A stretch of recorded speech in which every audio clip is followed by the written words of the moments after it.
fort des GG tous les matins, 9h, midi, avec toute l'équipe au grand complet.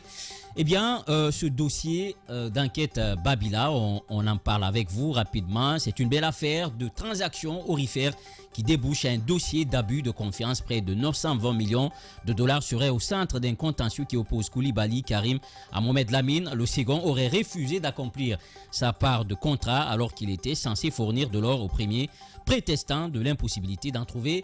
On en parle avec vous, Mamoudou Babila Keïta. Oui, Djiba Milimono, c'est encore une affaire qui, disons, interpelle la boussole de la transition, qui peine à se faire entendre convenablement. Et d'ailleurs, il y a des suspicions autour de cette boussole par rapport à des démarches incongrues pour faire en sorte que cette affaire ne connaisse pas vraiment de résolution comme il se doit. Alors, il faut rappeler que c'est un jeune orpailleur qui a des partenaires à l'international et donc ils achètent de l'or ici en Guinée, obéissant justement aux principes en la matière, à la réglementation en la matière et les expédient à l'international pour être vendus. Et donc le jeune orpailleur, c'est Karim Koulibaly. Eh bien, il expédiait de l'argent à un correspondant du côté de Sigiri, du nom de Mohamed Lamine Camara, que tout le monde appelle Mambi, et qui est son correspondant au niveau de Sigiri, précisément à Bambala. Il y a un village dans Sigiri qu'on appelle Bambala, et c'est là il est établi. Donc, ça fait plus d'une année de collaboration, des milliers de dollars ou des millions de dollars, s'il faut le dire comme ça, lui sont transférés pour acheter des quantités d'or et il ramène ces quantités d'or à Conakry pour être expédié à l'international. La dernière opération qui a eu lieu entre les deux parties remonte au 13 mars 2023, un lundi 13 mars 2023, le nommé Karim Koulibaly a transféré 1 763 000 dollars à son correspondant Mambi du côté de Sigirim pour acheter de l'or. Et donc, qu'il a fait un premier achat, mais il est resté en reliquat de 420 139 dollars. 420 139 dollars. Karim Koulibaly a joint son correspondant pour demander pourquoi tout l'argent n'a pas été investi dans l'achat. Et que Mohamed Lamine Camara dit Mambi aurait répondu qu'il y a la rareté de l'or sur le marché. La semaine, comment dirais-je, courant de laquelle l'argent a été transféré. Et donc, d'augmenter, d'envoyer un autre montant, ajouté aux 420 000 dollars, pour que le week-end qui allait suivre, qu'il allait expédier l'or. Et donc, à partir de là, sur les 420 000 de reliquats, il y a 500 000 dollars qui ont été transférés à Mambi du côté de Sigiri, ce qui fait déjà 920 000 dollars. Et donc, c'était lundi, cette opération, lundi 13 mars. Le dimanche qui a suivi, soit le 19 mars, Mambi appelle Karim Koulibaly du côté de Conakry pour dire que l'argent est gâté. Wow. L'argent est gâté. Oui. C'est l'expression en fait courante. L'argent est gâté, il n'a pas subi d'attaque à main armée. L'argent est gâté, il n'y a pas eu d'achat d'or et que le prix a chuté. L'argent est gâté. En fait, aucun élément n'explique réellement ce qui explique la disparition miraculeuse de cette somme de 920 000 dollars. D'accord? Plusieurs implications, les orpailleurs de Sigiri. D'abord, les familles des deux parties se sont impliquées. Les orpailleurs de Sigiri également se sont impliqués à trouver un dénouement heureux à cette histoire. Il n'y a pas eu de suite. C'est à partir de là que la justice va être saisie du dossier et le monsieur Mohamed Lamine Camara Dimambi a été mis à la disposition de la justice de Sigiri. D'accord? Avec, n'est-ce pas, les démarches, les concours des uns et des autres, il y a eu des maisons qui ont été mises en gaz, mais aussi quelques billets de dollars qui ont été remboursés à hauteur de 344 000. Donc, des maisons avec la valeur évaluée, plus quelques liquidités, le tout cumulé donnait quelques 344 000 dollars. Donc, ces valeurs ont été collectées il déduit maintenant des 920 000 et donc le reste du montant est là encore impayé. Donc 600 et quelques mille dollars. 600 et quelques mille dollars sont encore avec le nommé Mohamed Lamine Camara Dimambi sans être payés. Donc l'affaire se retrouve à la justice. L'affaire se retrouve à la justice. C'est à ce niveau également qu'il y a eu des suspicions parce que des démarches seraient en cours. Le monsieur, le prisonnier, détiendrait même un téléphone à la maison d'arrêt de Sigiri. Il communiquerait avec beaucoup de gens dans le domaine. Personne ne sait, l'argent n'est pas à la banque, mais de plusieurs sources, des informations qui nous proviennent de plusieurs sources, l'argent, la liquidité est gardée en lieu sûr pour tenter d'obtenir libération au niveau de la justice. C'est la démarche en fait. Pourquoi le dossier? Parce qu'il y a ces suspicions comme quoi la justice serait en train de tout mettre en œuvre pour lui permettre de sortir et trouver maintenant un moyen d'arrangement comme quoi c'est une affaire civile. Et donc le monsieur va procéder, ils vont fixer des échéanciers de paiement. Donc il va procéder au remboursement par échéance, échelonné justement du montant dû.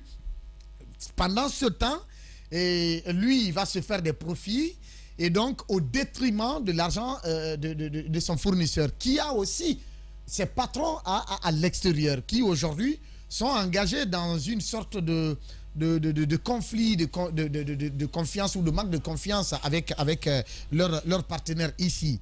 Maintenant, ces suspicions autour de la justice, justement, c'est à ce niveau que ça cloche en ce moment parce que tout serait en train d'être mis en œuvre pour permettre à Bamba de sortir de la prison et se servir de cet argent de son patron pour exercer son business. Ce n'est pas un premier acte. Suite à cela, la CRIEF a été saisie du dossier. La CRIEF est saisie du dossier. Le procureur spécial même a fait un courrier qu'il a adressé, n'est-ce pas, au procureur général près la cour d'appel de Cancan, où il dit j'ai l'honneur de porter à votre connaissance que mon parquet a été saisi de la demande d'intervention en date du 25 avril 2023 de M. Karim Koulibaly, gestionnaire, domicilié au quartier tentant donné, ça c'est donné relative à la procédure suivie contre Mohamed Lamine Camara pour les faits d'abus de confiance portant sur la somme de 920 139 $ et 43 623 989 francs guinéens, fait prévu et puni par l'article 428 du Code pénal. Il semblerait que cette procédure est en cours d'instruction devant le tribunal de première instance de Sigiri. Dans le cadre de cette procédure et conformément aux dispositions des articles 2, 5, 16 et 21 de l'ordonnance numéro 21 0007 PRG CNRD SGG portant création, compétences et organisation et fonctionnement de la Cour de répression des infractions économiques et financières, je vous saurai gré de bien vouloir intercéder auprès du parquet d'instance de Sigiri à l'effet de nous communiquer pour compétence la procédure suivisée ainsi que tous les documents y afférents. Donc, la CRIEF a été saisie parce que ça va au-delà d'1 milliard. Et donc, toute procédure rapportant sur un montant de plus d'1 milliard se retrouve dans les compétences de la CRIEF. Donc, aujourd'hui, la CRIEF est saisie. Il est demandé au parquet de Sigiri de transmettre au juge d'instruction, de transmettre le dossier au niveau de la CRIEF pour que ce soit jugé parce que tout simplement, il y a en tout cas des démarches qui, selon ce que nous apprenons, qui permettrait à cet homme de recouvrer sa liberté et continuer à exercer sa profession. Ce n'est pas une première, c'est une pratique. Justement parce qu'il est en collusion avec la justice. Exactement, c'est une pratique aujourd'hui. Beaucoup d'orpailleurs dans ce secteur-là font ce tabut-là, c'est-à-dire vous les envoyez de l'argent, ils prennent cet argent et ils vous disent que l'argent a été volé ou ils ont été brigandés. Ils montent, ils font même des montages d'attaques à main armée, beaucoup d'autres choses pour dépouiller, n'est-ce pas, ou en tout cas pour s'accaparer des biens. C'est un vol. C'est un vol flagrant en tout cas qui pénalise beaucoup d'orpailleurs aujourd'hui dans notre pays. Et ça fait que le pays devient de plus en plus moins fréquentable par ceux-là qui sont intéressés dans ce business de l'or. commercialisation. Oui, un mot rapidement, on est pris par le temps. je voulais préciser une chose. Aujourd'hui, il y a une pratique quand même qui est devenue courante en République de Guinée. C'est que ce cas de vol dont Babila est en train de parler n'effraie plus les auteurs. Parce que qu'est-ce qui se passe? Ils volent votre argent. Ensuite, ils vous informent même au préalable que non, vous ne pouvez rien. Parce que je ne sais pas quelle est la procédure qui impose ça à la justice, mais quand vous allez, on vous dit de payer, on demande à la personne, au voleur, comment le voleur peut procéder au paiement. Le voleur vous dit, je peux payer tel montant pendant telle période. Et en fait, là, voilà la conclusion, vous en sortez. Pendant ce temps, la personne a pris ce que vous avez bâti pendant plusieurs années pour en faire ce qu'il veut. Et vous attendez que la personne, au bon gré de ses humeurs, vienne vous payer ce qu'il veut pendant la période qu'il veut. Ce précédent-là est très dangereux aujourd'hui et c'est entretenu par la justice.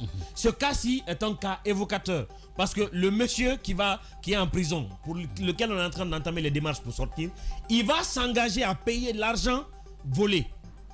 Pendant que l'argent n'a pas été braqué, ça n'a pas été brûlé, ça n'est allé nulle part. Donc jusqu'à aujourd'hui, il n'y a aucun incident qui prouve la disparition de l'argent. Il va signer un engagement pour dire je peux payer dans telle période avec tel montant à tel intervalle. Et la justice va accepter ça. La personne, la victime va être contrainte d'accepter ça. C'est un précédent très dangereux qui est devenu une coutume dans nos différentes on va parler de tout ça dans nos prochaines émissions. Demain, nous aurons comme invité de parcours le ministre des Transports. Il sera notre invité demain et ce dossier d'enquête avec Félix, nous allons le dérouler également demain. Merci à tous et à tous pour l'attention. Prenons soin de la Guinée car elle le mérite. Et merci à Mohamed qui nous a accompagnés du côté de la technique et à toute l'équipe.